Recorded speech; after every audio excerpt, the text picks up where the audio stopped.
Hi guys, Linda Sousa here. This weekend we had our family, a Sousa family gathering, and I did a couple of charcuterie boards, and I made some salami roses that adorned the boards. I did one that was actually in the shape of a wreath. It came out so beautiful, and I didn't have a cutting board for it, but I had a round platter.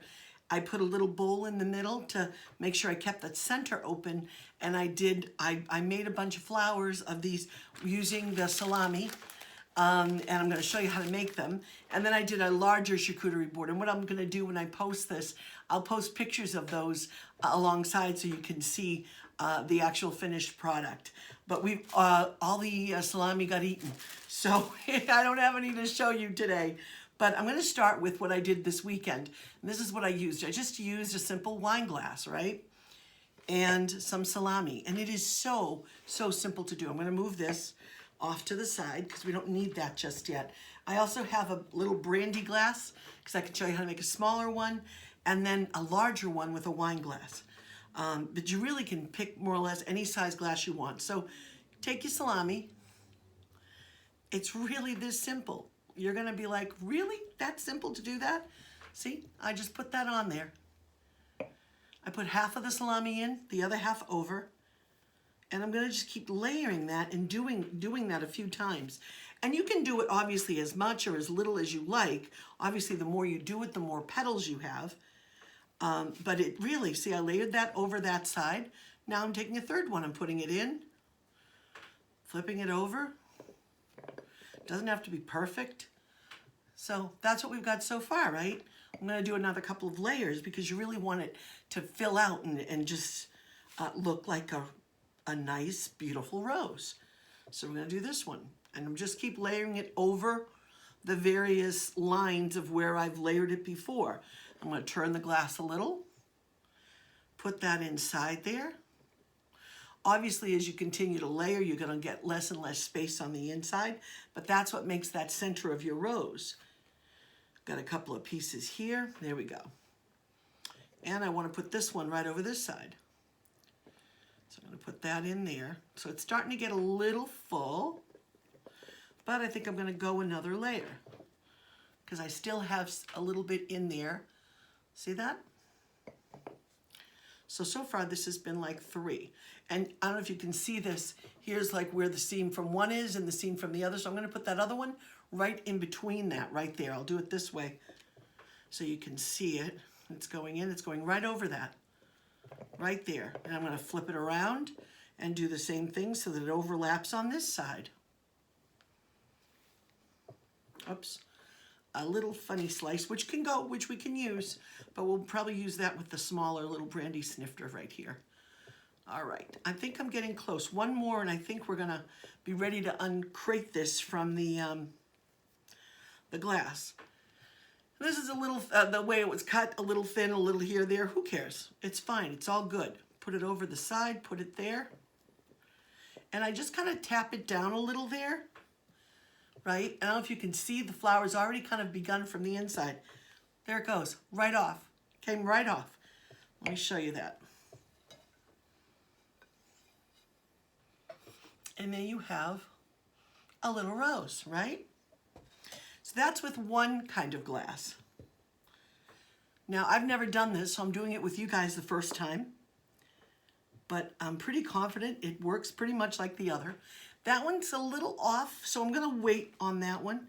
I think we had a slicer who was kind of not paying attention towards the middle. There we go. And here we go. Now this is a lot wider than the other one, so it's gonna go on a little bit differently. We may have to have 4 going around as opposed to the 3 that I've had with the other one to really fill it up. So you can see I've got 2 in there so far. There's a third one I'm layering. I'm going to need a 4th one to really fill that out on that side. So here we go. There we go. Look at that. So far, see? It goes along very quickly. I had watched a video, somebody had put one out there of this, and I gave it a quick little see, and then I thought, okay, I can do this. And you can too. But I did get a lot of people saying, can you do a video? Show us how to do it. So I thought, sure, I'll do a video. Why not? So here we go. There. Oh, that one's pretty. Look at that. That one's bigger, a little bigger, right? And you just, it doesn't even take much to take it off the glass. But look at that. See? That one's a little bigger, actually almost really about the same size when you think about it. But I do have a really big wine glass. Now, not that would, if you had like a really massive charcuterie board, or you just wanted, well, I don't think one in the middle would be very good. And here's just a regular wine glass. I've never done one with this either. So we'll try this for a third round, and then you get the gist of it. You get the gist of what we're doing here. It's really pretty simple. And since I'm not making another charcuterie board, I'll put these in a little Tupperware container, and then my beloved, when he wants to make a sandwich, can just go right in. Or we may have, over the course of the next few days, a little, small charcuterie for just the two of us. See, that one needs another one alongside there, though. That one's not ready for its full first layer yet. There we go. It's so simple. See that? So simple. Doesn't have to be perfect. That side was a little short on the outside, so I just made up for it right there. And we're gonna do this one. And we'll do another one here. This is a little bit of a bigger glass, so if we wanna really get a good flower, we gotta really put a few more of these petals on, right? Petals being our salami. It does smell good though. Salami does smell so good. It's very pungent. So there we go. You can do so many different creative things, you know, with the charcuterie board. There's so much that you can do. You know, you can put dried fruits and fresh fruit, you know, different kinds of cheeses. I lined mine with rosemary. I have a huge rosemary plant that we bring in the winter, and it sits in my pantry in front of one of our sliding doors, and it's absolutely beautiful. And I cut a bunch of sprigs and put that all around. I put it in my large charcuterie board, and I also put it in the one that I did like a wreath. And what I did for that one was I had some romaine lettuce that I cut, you know, I just pulled apart the ends and put it around the outside straight on the platter. And then I lined everything on that, but then I put those sprigs of rosemary. So it almost looked like fronds, you know, from the tree. And of course, it gives that wonderful aroma of rosemary.